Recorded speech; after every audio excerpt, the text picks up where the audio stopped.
welcome to the Deep Dive. Okay, so today we're going to try and reverse engineer a business that, honestly, by all the usual rules of modern retail, probably shouldn't even work anymore. We're talking about Trader Joe's.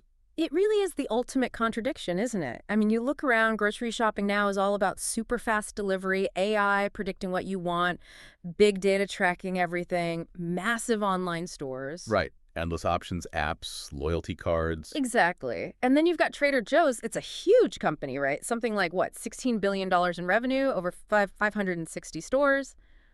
But it feels like they just sort of decided to sit out the 21st century. Yeah, they're proudly analog, as they say.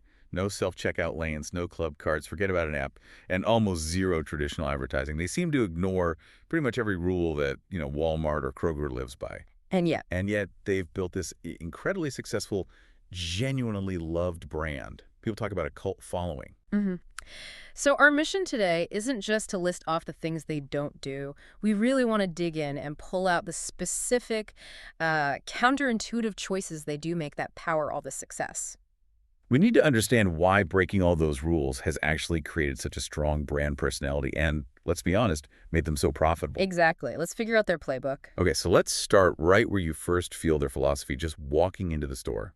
In a world where every other retailer shouts about infinite choice, TJ's just completely flips that idea on its head. Yeah, and it's not a small flip. It's fascinating just how extreme their anti-choice strategy is. You walk into a typical big supermarket, you're facing, 30,000, maybe 50,000 different products? Right, aisles and aisles of stuff. You need ketchup. Here are 15 kinds. Exactly. Trader Joe's, they deliberately keep their stock way down, closer to maybe 4,000 items total. And the immediate effect on you, the shopper, is, well, it kills that analysis paralysis thing dead. You're not standing there for 10 minutes trying to figure out which of the 8 kinds of peanut butter is the best deal or the healthiest or whatever. Usually for staples, they've got one choice, maybe 2 if you're lucky. And it makes the whole shopping trip so much faster. And weirdly, kind of calmer. Yeah, less stressful.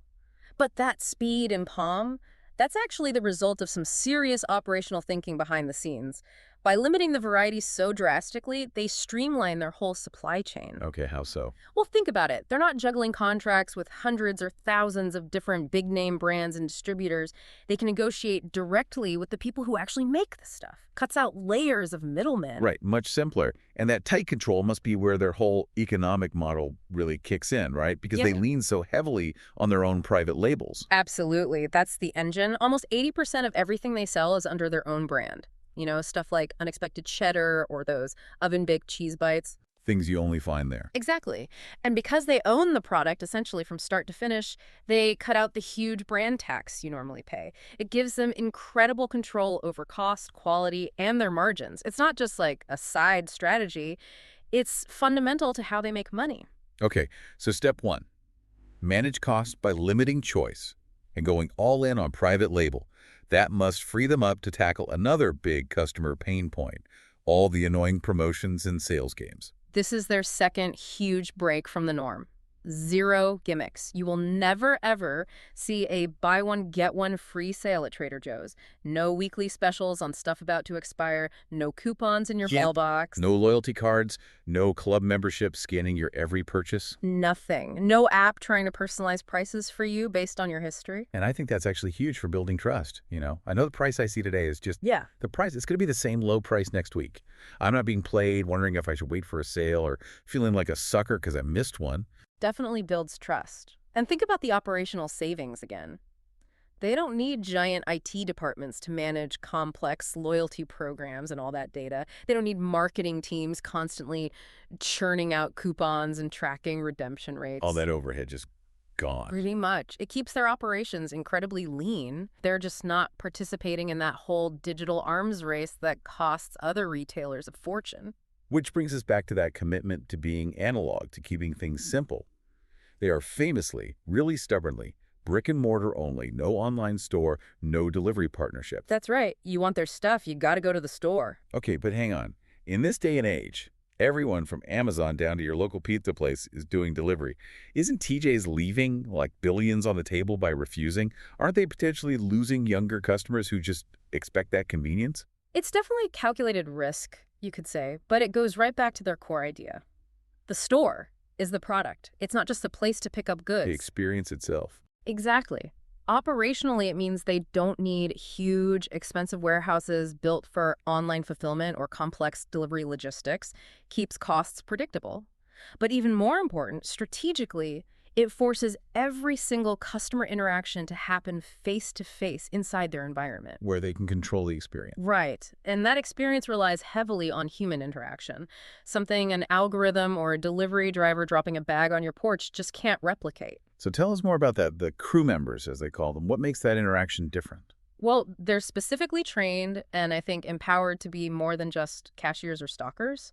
They're encouraged to engage, to chat, to offer samples, give genuine recommendations. Yeah, I've definitely had crew members recommend things, and they seem genuinely enthusiastic. Right. It's not high pressure sales. It feels more like building a little community in the aisles and that personal connection. That builds serious brand loyalty in a way that, miles of automated warehouse shelving never could. It really does change grocery shopping from a chore into something more like a low-stakes treasure hunt. Yeah. Which leads us perfectly into the products themselves. Because even though, 80% are private label, they don't feel generic or cheap. No, not at all. They've totally cracked the code on making private label feel special, even fun. They rescued it from that sort of, generic white label bargain basement vibe. What was the magic there? It's storytelling, really. You see it in the quirky illustrations on the packaging, the global influences in the food, and especially those names. They don't just sell cheddar cheese. Right, it's unexpected cheddar. Or it's not just frozen chocolate-covered bananas. It's gone bananas. Yeah. Exactly. The names themselves are like tiny little ads. They're memorable, often funny, a bit weird sometimes. They make you curious. Yes. They turn a simple product into something interesting, something you might actually talk about or share. That packaging, that naming, it's all designed to generate buzz outside the store. People don't just buy this stuff, they take pictures of it, they post about it online, they tell their friends. So wait, their product design itself is basically structured to create its own free advertising. They're kind of outsourcing their marketing to their own fans. That's a huge part of it. That's the critical link. They essentially replace spending millions on TV ads and fancy digital campaigns with creating really distinctive products that people want to talk about. Word of mouth becomes their primary marketing engine. Which brings us to maybe the final and honestly kind of the most impressive counterintuitive rule. They invest heavily in their people, not in flashy tech or expansion. If they're saving all this money on e-commerce, complex logistics, big data teams, where does that cash actually go? It goes straight back into their employees and the store culture. Think about it. While other big grocery chains are building these massive corporate headquarters and complex digital infrastructures, Trader Joe's keeps its stores relatively small, sometimes even deliberately, a bit basic or underdesigned. To keep real estate costs down. Exactly. And the money saved there, and saved on advertising, and saved on tech, it gets plowed directly back into the crew members. We're talking about wages, right? Yeah. Benefits. Yeah, significantly above the industry average for wages. Plus, really solid healthcare benefits, even for part-timers, and good retirement contribution plans. Things that are often pretty thin in retail. And the result of that investment. High morale. And, crucially for the business, much, much lower employee turnover than you typically see in the retail sector. When you pay people well, treat them decently, give them maybe a path forward, they stick around, they're more engaged. And that engagement translates directly into those positive, cheerful interactions that customers always talk about. It's the perfect loop, isn't it? Happy, well-compensated employees provide better service, which makes customers happier and more loyal, which drives profits, which allows them to keep investing in employees. It's internal culture directly boosting the external brand and the bottom line. Because that loop is so strong, they don't need to chase every trend or splash cash on marketing, which is perfectly shown in their anti-marketing strategy. They're practically invisible in traditional media. Right. No paying influencers, no glossy TV commercials, no big flashy social media campaigns run by the company itself.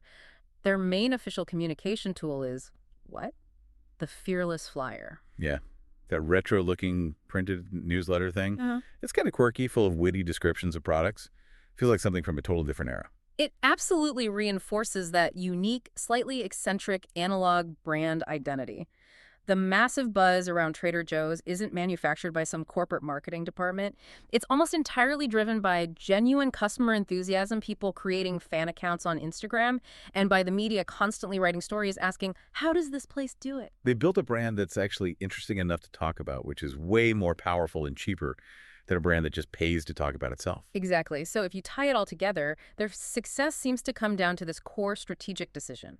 They consistently choose efficient human interaction and strong product personality over digital complexity and logistical scale. So, okay, wrapping this up, the key lesson from this deep dive seems to be this.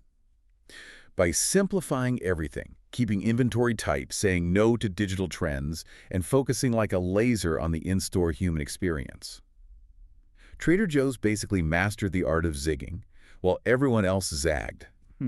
They built this incredibly efficient model where every dollar saved on, say, logistics or marketing gets smartly reinvested somewhere else, like in their people or making their products unique. And the result is, well, huge profits and incredible customer loyalty. Which does raise a really interesting question for you, the listener, to maybe chew on after this. Given how unbelievably successful Trader Joe's has been by prioritizing that personal touch and radical simplicity over, digital convenience and massive scale, what other industry out there, completely outside of groceries, might be really vulnerable right now to a company that decided to just copy the Trader Joe's playbook? Where else is human connection maybe being sacrificed too much for automation or scale? Exactly. Where could bringing back that focus on simplicity and investing heavily in great staff offer a huge, maybe even disruptive competitive edge? Something to think about next time you're maybe reaching for that everything but the bagel seasoning.